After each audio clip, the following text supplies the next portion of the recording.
Les dirigeants européens sont réunis à Bruxelles, un sommet durant lequel de nombreux sujets sont à l'ordre du jour. La question de l'arrivée des réfugiés, le dossier du Brexit, le sujet a été évoqué devant la chef du gouvernement britannique, Theresa May, qui assiste là à son premier sommet européen. Et puis il y a la situation en Syrie et notamment dans la ville d'Alep. L'attitude de Moscou, pas seulement dans la crise syrienne, suscite des critiques de la part de Bruxelles. Les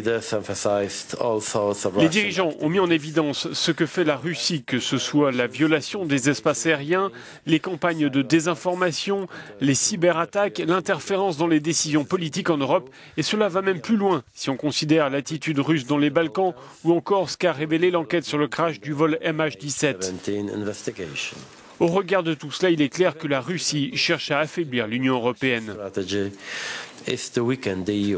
Les dirigeants européens ont instauré il y a plus de 2 ans des sanctions contre la Russie suite à l'annexion de la Crimée et le rôle de Moscou dans l'instabilité dans l'est de l'Ukraine. Pour l'heure, c'est le statu quo qui prévaut. À mes yeux, de nouvelles sanctions ne sont pas à l'ordre du jour, assure ainsi le président du Parlement européen. La levée des sanctions n'est pas non plus d'actualité. Pour moi, c'est logique, tant que les accords de Minsk ne seront pas totalement appliqués, nous ne devrons pas lever les sanctions. Enfin, parmi les sujets évoqués lors des rencontres bilatérales ou multilatérales, l'accord de libre-échange que le Canada veut signer avec l'Union européenne.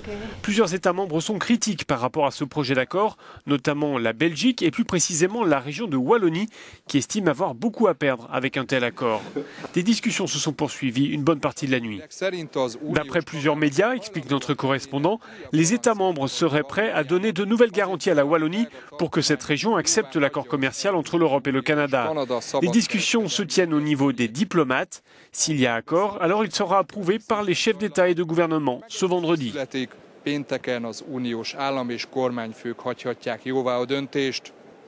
Zsíros Sándor, Euronews, Brüsszel.